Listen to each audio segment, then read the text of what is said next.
Trinny Woodall joins us live from London. Hello.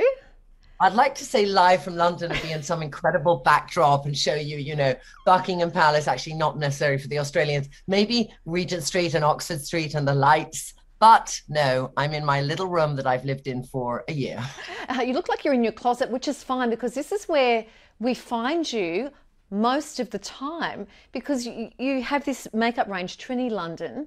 And Trinny, it's just going from strength to strength. We know you originally from fashion, but in 2017 you made this leap into beauty, which kind of sounds easy, but I'm guessing it's not. I think what's not is when you make a big career change and you might have been doing something that was a bit in the public eye before, there's a tag you'll be known for ages. So, it will be Trinny from What Not to Wear or Trinny from whatever. And that transition to Trinny Beauty Entrepreneur is a long one because people want to associate you for what you're most known for by the public. So that is a while, but internally that journey has been one where the reality behind the scenes is always very different. And I had been doing a lot of TV and then we stopped being the flavor of the month, as it were. And we started doing TV out of England. We came to Australia. We did TV shows there, which I loved. 28 days working with 1 day off, but I still adored it. And then we did 16 other countries. And when I was around those countries, I met so many women who didn't know how to do their makeup. And it was the one thing that I really noticed first. And they would be stuck. So they'd either be like stuck that they were in their 20s, maybe they'd had really bad acne and then the skin had got better, but they didn't know what to do because they just covered themselves. They could have been girls who were perpetual students and they, all their girlfriends were like, doing social media and having fun. And they kind of didn't catch up with their girlfriends, to women who just felt they'd done the same makeup for 10 years in their 30s, 40s, 50s, 60s, 70s. So we kind of, I love, and what I wanted the most when I launched in London is we would be a very ageless brand, and mothers would give it to daughters and daughters to mothers because it felt easy for everyone. That was my intention. And all those women, those 3,000 women I made over, I got from that, I want something really easy in my life. But what we get from you, Trinny, and this shines through, is that you love women. You make women feel good about themselves. And I think that that's what women pick up on. I do. I do love women, and I love to make women feel better. I like to leave a woman and have to think, I feel better about myself. And you work in TV, so the importance of, when you work in TV, you learn, sorry, that's my Slack, you learn how quickly to develop an intimate relationship with somebody, to understand the crux of what you're talking about. So with my relationship with women, and especially since we've been on lockdown, of just speaking to women every day and speaking to them like we're speaking to each other in the same room, and that's something I love doing. And since I was 6.5, making over my friends at school. So it's not a passion that's gone away or I've got tired of. And it brings me joy, tremendous joy. And I hope it brings women joy because you feel better. That's the kind of things that make me feel better. So can we talk about the growth? So in your first year, 10 of you working on the makeup range from your kitchen table originally. Then there's 37 employees, then 66. Now you have 134 people working on a team. So to achieve that kind of growth, you're obviously doing something right. Yes, I think it's definitely presenting something that women want. So that's the first thing, because you've got to get people, to love something and they can look and they can love it. Look at my little, I got this here a few days ago for something, but this is like, just that, isn't that joy? Don't you want that in your bathroom, for goodness sake? That's like a lazy Susan times on steroids, right? Yeah. It's a lazy Susan. But so women, fall in love, which is what you want first. And they fall in love with the idea of what it might be. And then they get it and then they try it and it works, because that's the biggest thing. You've got to think, how many women are going to come back and say, yes, I got it and I want to get more, or I want to buy more. So in that way, we have had fantastic growth because women have come back and come back and come back, and they've told their friends. And then I think for us during COVID, we had many women, and when COVID occurred, we were actually only 70 people because we hired a lot of people during COVID. But we, turned up for advertising, everything, because we just thought, what's going to happen? There was that feeling in March, especially in Europe, of let's stop everything and just take a breath. And then we saw that people were still buying every single day. It hadn't gone down, even though we'd stopped the advertising. And we thought, well, actually, maybe we should just, not be this nervous and just go with whatever's happening out there. And I think what had happened is a lot of women who followed me, perhaps, who had been thinking, I'll wait till Trinny London comes to a store near me, then actually thought, well, let me go and play with this technology where she says I can personalize and get makeup for my skin, hair, and eye, which is one of the biggest parts of the business. And they did. And they told their friends, and they did, and they did. And so that's been something that, we might have been staying at home, but it's not difficult. And to do things that aren't difficult, where you might wake up feeling a little bit stressed, you catch sight of yourself in the mirror and you feel, God, I really look tired. Yeah. And you can either choose to spend the day like that or do something that takes 5 minutes and then feel better. And that's why I always believe, make the effort. I do this thing, Closet Confessions, on my Instagram, which is, every week just talking about different ways to dress. But last week I did it on Zoom calls, and my life is Zoom calls like this. So it's about, what do you see in that, and what's the most important things. And even if you're going back to my body shape stuff, but even if you're a lady with a cleavage, is it important to have the cleavage or to have lots of color by your face? If you wear glasses, can you wear earrings? And it's framing yourself. And of course, the most important thing to frame, like today,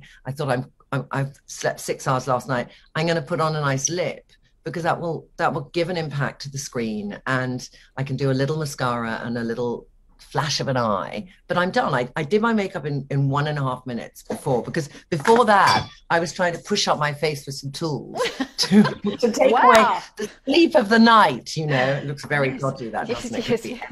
Yes. And that's what we do as women. It's all smoke and mirrors, isn't it? Tell us about the range of new products here in Australia. And you want to enhance people's natural beauty, and you can do that in a minute and a half, as you said. Was it a conscious decision in building your product? For sure. I wanted things that you could do. So like I did my eyes, just in 1 minute. No, not 1 minute. I probably did them in 20 seconds, actually. They're probably slightly uneven. But I want to, whenever I think of new formulations, I think of, what does a woman need in her life? What do I think a woman's lacking in her life? And I think the bigger established brands might have a lot of SKUs, and they might think, okay, this is a concept we're building. Let's think of the 9 other things in that category. That's how a grown-up beauty brand will deliver. And they have a longer turnaround and everything. So because we're mobile and we're online, I think we can think of, what is it? So my last biggest launch, we've done 3 since I was last in Australia, but I developed a skincare makeup hybrid, and many words in beauty I think are quite overused. I don't like the word anti-aging. I think it's derogatory for women. And I think that you've got to look at ingredients on products now. I think we've become more educated, and lots of brands have come out which are led by the ingredient on it. So we're learning niacinamide, vitamin C's, acids, we're learning all these names, and sometimes it makes it even more confusing. So I wanted something that would really deal with stress on your skin. And I started research what happens if our skin gets stressed. So we have stress releasing cortisol, which is a hormone. It comes out, sits right out on your epidermis. And it's that, when you're like wizened, that feeling, you're like, ah! No, I don't. Really okay. Yes, I do. That can be the effects of cortisol, and it would dehydrate your skin and everything. So I thought, okay, what can I put in? And I did research on an ingredient called neophroline. And neophroline reduces the level of cortisol on your epidermis. I thought, great, I want X% of that. And my MPD team said, no, 2% is the trials, and it does a 60% reduction. I said, no, I want 10%. So anyway, we've ended up with this product called De-Stress, and it will reduce your cortisol levels on your face. It protects you from HEV light, but as the day progresses, your skin looks better and better, and it's got coverage. So the first thing I thought is I want skincare serum, and then let's put some pigment in it to give it coverage, instead of here's a foundation and let's put some ingredients in that sound nice. So there's a difference in those two things. And if you do a skincare / makeup hybrid, it should lead with the ingredients. So I'm passionate about that. And we've just done an eye one now, BFFI, which does the same.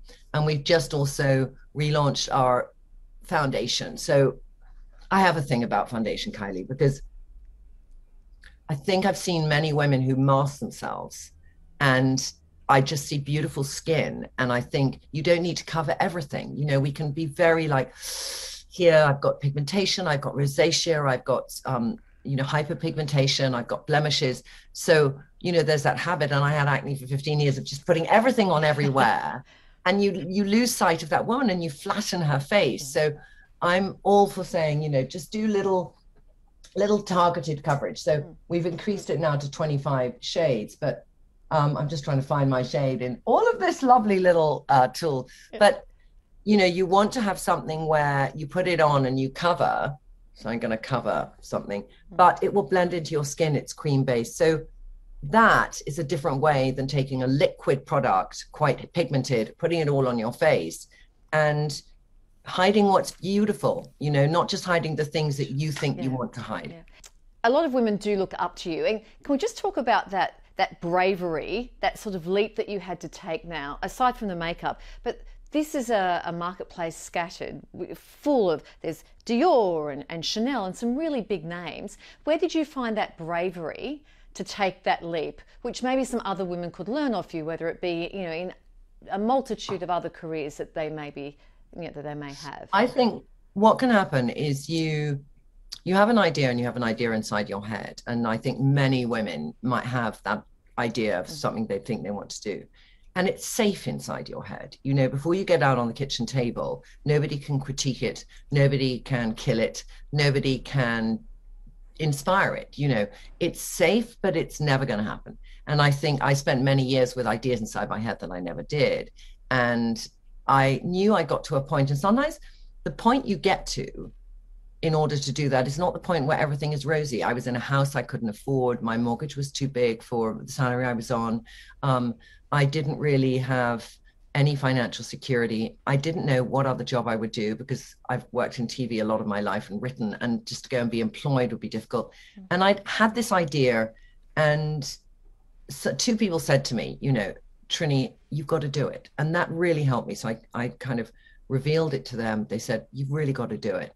And then it was baby steps. And it's always about, you might think you might not know anyone who can help you, but there's always somebody who knows somebody who knows somebody. So I think the biggest challenges are the courage to email people and say, can you help me with X? Can you help me with Y? And if they say no, it doesn't matter. Go on to the next person. And it's perseverance. It's like you knock on 20 doors and one of them will open. So that's one thing that I had to do. And just, it's like some days you're going to think, it's like when I was trying to get pregnant with Lila, I did 9 IVF, okay? And it's like you're between that point of, I don't ever think it's going to happen, but I'm never going to give up. And there was that point for me of exactly that. You live in this weird bubble, and you kind of still have that ultimate belief in something, but people around you are not getting it yet. And then one person begins to get it who can help you. And then another person begins to get it. And then you might take a step back.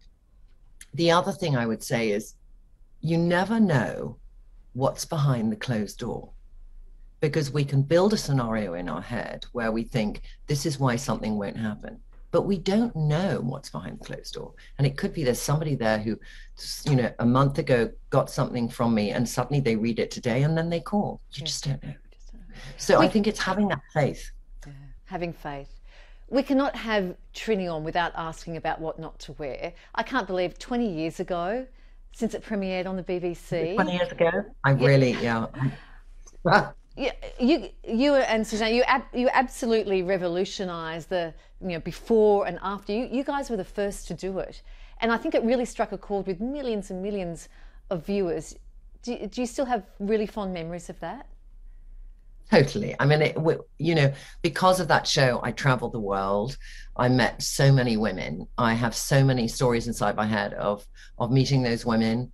My life is enriched by it. It was at the time a very, you know, different show, and I think it spearheaded other shows that I, in fact, enjoyed doing more. So, What Not to Wear was only a 3 year show. Then I did 3 years with another channel, and then I went and did, you know, the Australian show, the Makeover Mission in Scandinavia, a show in Germany, a show in America. And those shows, you know, were softer perhaps in a way. You know, they were not like, we'll tell you what your best friend won't, was the kind of premise of What Not to Wear. Yeah. And there was obviously the intention of the editors to kind of take Susanna and I and take the extreme of our characteristics and put them in the edit. So you always saw the extreme of us. And I think we always felt no woman left feeling worse, you know, and we loved that had happened. 100%. Absolutely 100%. Yeah. So Susanna and I still, you know, we never would want to go back to it. And occasionally people have asked us to, but Susanna is now, I speak to her about once a week. Susanna is now wild swimming around England, and it's just brilliant what she does. She literally cracks some ice with an axe and she goes swimming. She's turned into the eccentric 50-year-old British woman in the best possible way. And she's fearless, you know, and that fearlessness, like Susanna had a lot of, I'm not going to speak too much for her, but, you know, she had a lot of fears to overcome, you know, and I was more fearless in some instances. We had a yin and a yang, but Susanna was more charming. You know, there was like, we had these bits. And I think when we separated, like a marriage, we had to find those other parts of ourselves. And so Susanna had to find that courage, and I had to find that humor and things that they were all both inside of us, but we just suppressed them because the other person had carried that, you know. So that, yeah, that's where she's at. And she's written 2 books, and she's got a great website. You should look at it. Wild Susanna. Yeah, she's doing great. I'm so glad you both are friends still. I couldn't have stood it if you weren't friends anymore. Trinny, I'm a long-time follower of you on Instagram. One particular standout, your 2020 bloopers reel. Now, oh, yeah. Well, I bet you're going to show that. That's why I paused. Play reel. You did not shy away from sharing anything. Like, do you ever look back and go, I can't believe I did that? Why did I do that? Never. Never, because it's like what we will do. You know, we all kind of sit here and we're bored and we experiment and we put dog nappies on to do our eyelashes. I did that last night again, actually, my eyebrows, and I thought, where are those dog nappies? But we, you know, we do this stuff, and I just think as I'm doing it, I just think I'll film. I don't think let me film a funny film which makes me look stupid. I just think let me film what I'm doing. And that's the thing about social media. Sometimes I can take 2 steps back and think, God, this is so gratuitous, you know, and then I'll just think, no, it's not. It's what we all, you know, we all do this, so I'll do it. And if it makes somebody laugh, that's the thing. You know, we've had a lot of, you know, stuff to put up with this year, and so one needs that respite. You really need that respite. And if I can give, you know, I'll tell you what's interesting is there are moments when there's a tone out there and everything's very serious, and you think, you know, I just want to have an escape. So then you tentatively post something that is an escape. And I think the thing about, I say actually tentatively is a load of bollocks, because the thing about how I feel it's important for me to do social media is to not give a damn once it's posted. You've got to just post whatever you're going to post and not kind of curate it or check it out or, oh, is that a weird post? It's a bad post. There's no bad post. It's like, don't be worried. You know, if you feel something and you put it up and that's it. Just put it up. This is me, world. This is Trinny. Just finally, Trinny, you spoke online about your daughter wanting to move to New York to study. Yeah. How are you dealing with this next chapter as a mum? I'm a mum of 2 boys. My eldest is just starting university. It's an interesting time. And I think if any women have got kids at this stage of their life, gee, it's interesting and it's tough. Yeah, I think the toughest thing is you and I will remember our sort of teenage summer of love. Lila was in a room, you know, and at 17 to be, well, not so she was 16 then, but that sweet 16, going out, fun parties, Barbies. None of that happened, you know. And so there were moments in the summer where she saw her friends a bit, but basically Lila's been in a room on Snapchat, FaceTime, TikTok, or Microsoft groups, you know, to do what school. And that is really difficult. So when there's moments when she might be like, I want to just take a sledgehammer, you know, you kind of then think, this is such, you know, not how I grew up, not the way a teenager should have that freedom to just, you know, have fun and do that. And she's not getting that. So she's been remarkably fantastic considering all the circumstances she had to put up with. She couldn't get to take her exams, so they had to do prescriptive, you know, predicted grades, which frankly was really good for her. Otherwise it could have been dodgy. And you know, she will do A levels now, and then she wants to go to American uni. So it's about focusing her, and she's going back to school next week. But she's next. Right. Are you ready for her to fly though? Are you? I will be gutted when she flies. Gutted, because it's like, you know, this sort of thing of New York, that's great. And also we just, you know, 10% of our business is America. I want to grow it to 25%. So I will be there. I might even rent a flat in New York. You know, I will be traveling there. So therefore, by the time she's in that position, I'll probably be in America a lot more. So that's the only reason that I'm feeling okay about it, because I don't want to cramp her style in New York, but I want to know I'm there, and it's a big city, and she's been there every year of her life. But still, you know, I just, yeah. You know this feeling. Any mother knows this feeling. It's like, yeah, we so want them to not have a messy room and get on with their life, but my God, we don't want them to go as well. Yeah, we'll have the tissues ready. Trinny, it's been a delight talking to you. Congratulations on everything that you are doing with the makeup line. And I think even bigger picture than that, empowering women and celebrating women and saying, hey, you know what? It's okay to be you. Thanks, Trinny. It's great to be you. Thank you, Kat.